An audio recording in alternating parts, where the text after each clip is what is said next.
Mubeere yogera maaso n'okutwegattako nze Waso Emmanuel nsinzira ku mukuto gwa Trust Media Uganda saako n'omukuto gwa Waso Emmanuel YouTube channel tuli powered by Biva Organic Access Building omusawo omukugu agenda okujjanjaba ono nja kusaba Biva kuwo bwa brand ambassador ba gifty ne Ebitiisa mbomaita Ebitiisa drink sales so Biva Organic family yange kuvanga ndi muto nina omukyala ali lugazaawo mukyala mulokole mama peace anywera ddala ebintu byo kubaffe mama peace yatuyigiriza obuntu abane bono bwa bremoni abana Ebitiisa byonna ebintu ebyo byonna sebo mu firiji tebivaamu era nsaba nnyo Biva alabo omukyala oba ssente zokka omukyala ono zaatadde mu Biva Organic mpitirivu kumpi buli wicha firiji ajijjuza Biva kana kanyiriro kolaba ne bwatanoonya ne anonye ku mukyalo ye Lugazi omuntu amaze mu Haleluya supermarket ne Simple supermarket nabiyiga nti je babutunda ne bwaba tumutwalide cyane agati kayanja bwobojje wange mpitirako mu Haleluya wali oba Simple wali supermarket bagitanga Simple ne kati bayinza okuba bagikyusamu ne erinnya lyasigalawo titakawo mu Simple ondeetere wa Ebitiisa oba buno bwa lemon drink oba buli mugundi obundeetere mu firije jule bwaluvera okitegedde bulungi ebika byonna bibeera mu firiji ye kitegeeza nti omuntu buno juice wa Biva akola bulungi amina eto mujulide bulungi nnyo n'abatwambaza aba brand shoppers yes nga bulijjo kabalagala enamba zonna zenso njogerako abakampani abakola naffe bali wansawo ku mukono gwa kono kwe basinzirira kale kakati president nina ensonga esooka ya ennaku zino abaana nfuna inbox abaana bangi obura munakweyongedde kituufu waliwo gwe nasembye okwogera gwe yadeyita Edith era muganda agenda kujja ena asootose akoze abaana balwala njiwala story y'abaana Nakintu ebadde trending awo naye akwenda Nakintu yino story eno nagikolako mu 2020 ng'omukyalo ono ali mu ddwaliro gye yamala ebbanga lya mwaka mulamba n'okusobya ng'ali ku kitanda. Leka mbuze ekibuuzo. Ekituufu kiki ku mwana oyo? Ekituufu company yatulimba. Allegation zonna ze yatuwa kuba ensonga zino ziraba zagenda paka mu Ministry of Labor. Yes. Gye twalwanira olutalo family neeraba ku muntu waayo mu ddwaliro. Nefuna okugumiikiriza paka lwe yadda wano. Ka video clip omuvubuka kayogerako nti ke baabalaga. Yali pressure gye twateeka ku company ne bagenda ne batuma omuntu mu ddwaliro gwe tutaategeera yani n'abawaka ne bakubira family ku video call. Etala stinga wadde seconds mmeka ne bagijjako ng'omuwala agezaako ng'okwogera nga mu mbeera gye yalimu ne mu kitanda bwe yali. Mu byonna neebaza Katonda nti kino ekyatuuka ku muwala ono tebaamutta kuba bandituddiza mulambo. Yes. Mwe byawukanamu olwaleero muwali ali mu mbeera eyo talina nsigo naye si mulambo. Awe neebaliza Katonda kuba bwe baba bajja omuwala ono ne bamugjamu ensigo baali basobola okumutta. Yes. Ne Katonda yekka yalina ansa lwaki omuwala ono tebaamutta.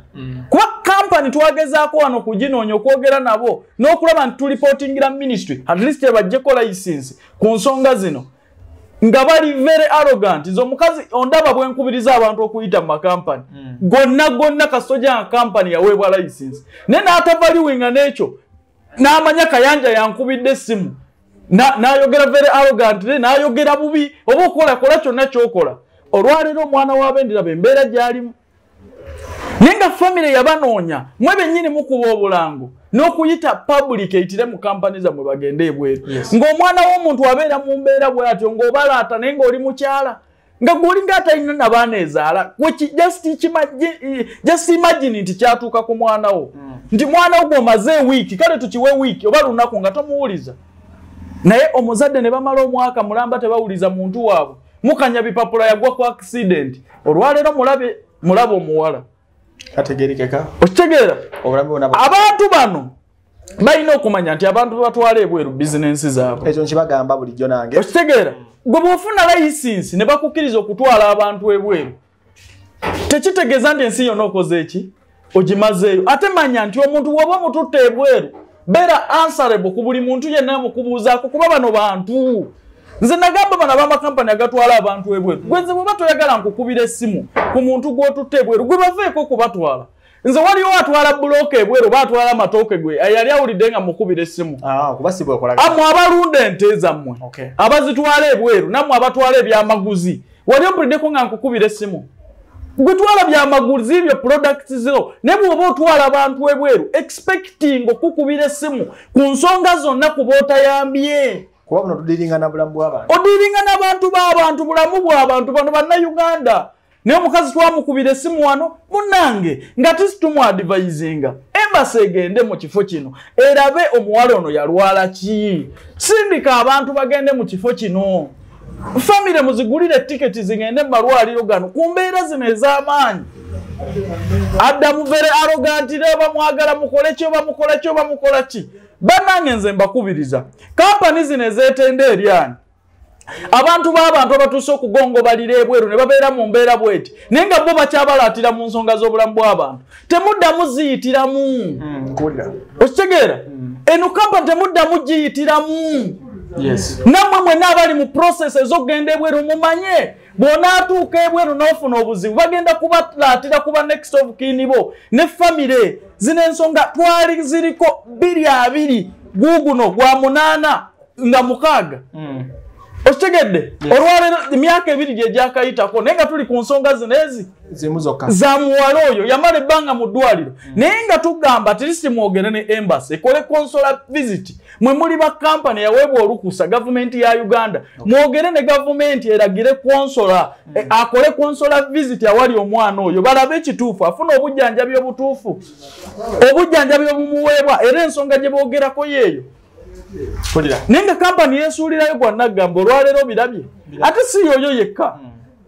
Gavumenti ya Uganda tusuubira nti yandyongeddemu amaanyi neeyongera ne ku embassy amaanyi kuba bw'otunuulira ebintu bikolebwa ku bannyinaffe olwaleero mu nsonga ezo nga n'embassy teyinza na kuvaayo na lipoota namutaayika ku nsonga eyo. Singa embassy yeesooka kutuwa lipoota nga ne kampani tennatuwa kuba tukimanyi embassy eri ku gurawundi ne public yonna neegwamu ensasagge. Omwana yattiddwa ebweru yakoze bino embassy n'esirika busirisi baba wa mirimu kubeera awo nga bwe Bobi Wine bwe yagaa nti you're paid to be stupid. Ani nkubuli sigwe yagamba ambassador ku TV mu America bwatu bwe yamugenda naye yali mutuufu. Bino ebintu bigwawo mu mawanga awali embassy zaffe naye lwaki bantu bano be babinnyonnyola nga ate baatutamadda. Eno kampani teyina kyeyinza kwogera ku nsonga zino. Emyaka 2 emabega ebbaluwa twagiripotingira Ministry of Labour era ne tutuula mu delegation nabo ne batali active nereeta ebipapula nti mwana yafuna accident olwaleero omwana agamba tafunanga ku accident yonna batubuulire b'ebipapula baabijjawa. Era twewuunye emyaka 2 eno kampani lwaki ye kyalina license etwala abantu ebweru. Omwana tugenda mukolera tutya? What is next for that girl? Wano omwana tetukyalina kye tuyinza mukolera. Ekyo njagala tukkiriziganye naawe. Cause obulamu tetukyayinza kubumwongera. Tebukyadde embeera gye baamuteekamu. Bantu batono nnyo abatuuka mu mbeera bwetyo ne baddawo. Kiri too expensive. Kiri very very expensive. Ate nga tajja kuddawo nga ye. Naye kyakuyamba basigaddeyo. Kampani eno bw'etavaayo ku nsonga zino n'erambulula eri ggwanga. Nti omwantu ono kufaanana bw'ati. Kuba kino ekintu kya family yalemererwa dda abantu bano balemererwa dda kukwatagana ne family. Naye wano muba mutwala abantu b'abantu lwaki mukwatagana nabo? Lwaki mukwatagana nabo? Naye balemererwa dda okukwatagana. Nze family yantuukirira dda 2 tuli mu 2 mwemeka emyaka 2 emabega family badde erajjana lwa mwana waayo. Abakulu lwe twabakubira wano nembe nnyonnyako ninze Calvin Kayanja akubiriza abantu okuyita mu kampani zammwe baleme kukusibwa. Omanyi omukazi oyo bwe yaddamu genda okola ekyo oyagala paka bwe nayogayoga ne family ne tugenda mu Ministry of Labour ne mbagamba nti bannanga abakulu kampani zino mwabaziwa license yatwala omwati webweru. Ministry of Labour teyali mbi yabayita ne bagamba munnyonnyole nnyo ku status report ku mwana ono ne bawa ebipapula nti yafuna accident. Twagala olwaleero baveeyo badefending ebipapula ebyo n'ebifaananyi ne evidence nga ddala omuntu ono yagwa ku accident. Naye omwana w'abendi baamugongobaza n'emyaka 2 gye yakola e Saudi ebbanga lyonna lye yaliyo teyafuna wadde 10. Olwaleero omukyala yalina abaana baali batunuulidde ye yalina family ne future yagongobala. Company ya Nairo Treasure Gate sirise busirisi. Ostegeera etulifalinga genda mu Yuwera nfu emirundi gyonna. Yuwera yakavaayo emirundi emekanga waliwo ebizibu. Hosting wako gaye wali Yuwera Road. Lwaki tomu hosting ne leero? Hosting ne bandaga. They have nothing. Fact ali bade muno. Ostegeera so eno Yuwera gyali falinga mu family okugendamu. Teriyo family yali ekutenewa mu Yuwera muntu genda bweru. Mwe nnyini abajja gye tuli ne mutusaba abaana baffe mubatwale ebweru bakole. Sirabangako Yuwera lweze. Ostegeera bantu bano companies ezijja. Companies ezijja lwaki omwana bwafuna ebizibu onsindika mu Yuwera? Yes, gwe yajja nenkuwa omwana wange omutwale ebweru. Yuwera tekoze kimala ku mirimu gyayo. Yuwera ina abantu abali total abatunuulira amakampani gaabwe gokka nga tebayamba na balala. Bizibu bingi n'ebyandibadde biggwawo ne bimalirizibwawo sekta n'ebeera nnungi okutwala abantu n'ebeera business nnungi singa Yuwera yali ekola omulimu gwayo. Yuwera yerimu abantu abali awo. Yes, kuba weebuuza n'abantu ono muwala gya mukazi gyali faalinga ne mugende mu Yuwera ennyonnyole ki? Simanyi nange. Singa Yuwera ye yasooka dde okuvaayo nga tetunoonya na company. Yo neetuwa report entuufu nti kino na kino na kino. Kino kiri bwe kiti. Bino byonna nga tebinnavaayo. Gwe wali olabyeko Yuwera gwebudaabuda. Gwe gamba nti ekyo kiguddewo ne company yaffe jangu gye tuli. Yo nekikwata mangu. Byonna company bimala kugiyinza, company n'ebeeraawo, n'ekola ogwayo, n'eddamu n'ebinyiiza abantu. Ono ne balyoka bagugumuka. Ostegeera so association ebayamba ki? Actually bino byonna singa bituufu nga ddala abantu babonebonedde ebweru. Yuwera yalina okusooka okubeera answerable buli omu gyatusindika. Teyina na kulinda kugiri komandingako yalina okujja mu mawulire okusooka. Nenyonyerako mangu. Omwana ono yaddadda. Keesi eno yaliwo Kese eno yaliwo 2 ebbaluwa eno bwe tugiwandiikira Ministry of Labor bw'eba ewandiikira company Ministry of Labor ewandiika through Yuwera eyinza okugamba family eno nti Yuwera yagiyita Yuwera kiri awo abantu abaafuna akakundi abatamanyi kyakukola actually kyensobola okugamba abatamanyi kiddako. Singa Yuwera yali y'amaanyi era nga Yuwera emanyi ekyokukola singa sekita eno nnungi. Koze ebbaluwa eno bwe bagiwandiika family emyaka 2 emabega Ministry bwe bagiwandiika egiyisa through Yuwera kuwandiikira company zaayo. Okitegeera? So ebbaluwa eno Yuwera yagiraba yayita ku family. Bye bintu byera baneeteeka awo abo nabo ffe tuli mu bizinensi zaffe. Wow, nsonga si nyangu fundikira katono nyo dakika ngemu. So kyenkubiriza abaana naddala ku nsonga eno ey'okulwala tubeere beegendereza ate twesabire nnyo. Ebweru gye mwagenda siyinza kugamba nti ono ali kuyambirayo ne gavumenti eno gye tukubira omulango olwaleero wano e Uganda eremereddwa bannayuganda wano bali kumeenunula nga labyeko. Yes, tuli kumeenunula naye ate awaffe gaganye tegayinza kubeera bweru. Agambe makimenyika. Anti kankubuulire kino naddala ku nsonga eno y'abannayuganda abali ebweru abalowooza nti gavumenti eri bayambira ebweru mwanyiraze togenda bugenzi bweru yiyiza wano. Bw'oba osuubira gavumenti okuyamba gwe wenna ng'osuubira nti bw'oligenda ebweru waliwo ali kuyambirayo togenda bweru sigala wano oba oyiyiza. Nze nkubuulira tulekeraawo okuswitiriza abantu n'okubalimba. Gavumenti ya Uganda teyina kyejja kukola muwalabu ng'oli buwalabu. Ekyakyogedde kimu. Nze nkubuulira ate ne kampani ya wano e Uganda teyina kyejja kukola muwalabu ng'oli buwalabu.